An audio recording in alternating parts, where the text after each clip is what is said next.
Dalam nama Bapa dan Putra dan Roh Kudus. Amin. Ibu dan Bapak serta saudari dan saudara yang terkasih di dalam Kristus, kita akan bersama-sama merenungkan bacaan Injil hari ini yang diambil dari Injil Yohanes bab 12 ayat 44 sampai dengan 55. Tetapi Yesus berseru katanya, "Barang siapa percaya kepadaku, ia bukan percaya kepadaku, tetapi kepada Dia yang telah mengutus aku. Dan barang siapa melihat aku, ia melihat Dia yang telah mengutus aku.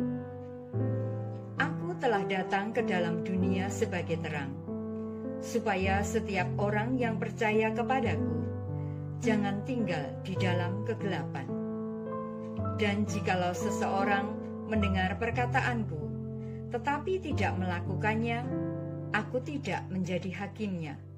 Sebab aku datang bukan untuk menghakimi dunia, melainkan untuk menyelamatkannya. Barang siapa menolak aku dan tidak menerima perkataanku, ia sudah ada hakimnya, yaitu firman yang telah kukatakan. Itulah yang akan menjadi hakimnya pada akhir zaman.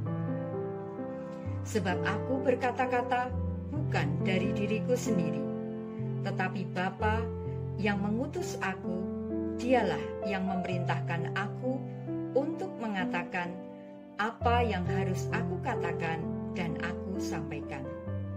Dan aku tahu bahwa perintahnya itu adalah hidup yang kekal. Jadi apa yang aku katakan, aku menyampaikannya sebagaimana yang difirmankan oleh Bapa kepadaku." Demikianlah Injil Tuhan. Terpujilah Kristus. Ibu dan Bapak serta saudari dan saudara yang terkasih, melalui sabda Tuhan hari ini, Tuhan Yesus menunjukkan kepada kita bagaimana Tuhan Yesus bersikap dalam menanggapi penolakan orang-orang yang tidak mau menerima kehadirannya sebagai Sang Anak yang diutus oleh Bapa. Pada ayat yang ke-47, Tuhan Yesus bersabda, "Dan jikalau seorang mendengar perkataanku tetapi tidak melakukannya, aku tidak menjadi hakimnya.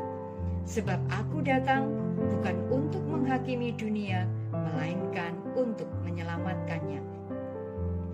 Dari ayat tersebut, kita bisa melihat bahwa Yesus yang adalah Anak Allah yang Maha Tinggi, yang tentu saja memiliki kuasa yang tak terbatas, tidak menggunakan kuasanya itu untuk menghakimi, melainkan untuk menyelamatkan.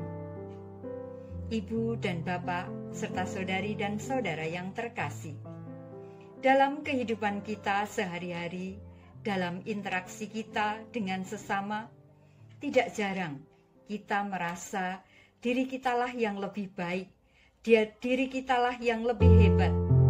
Dan mungkin dalam situasi tertentu, kita juga merasa bahwa kita lebih berkuasa daripada orang lain, sehingga kita merasa berhak untuk menghakiminya. Pada kesempatan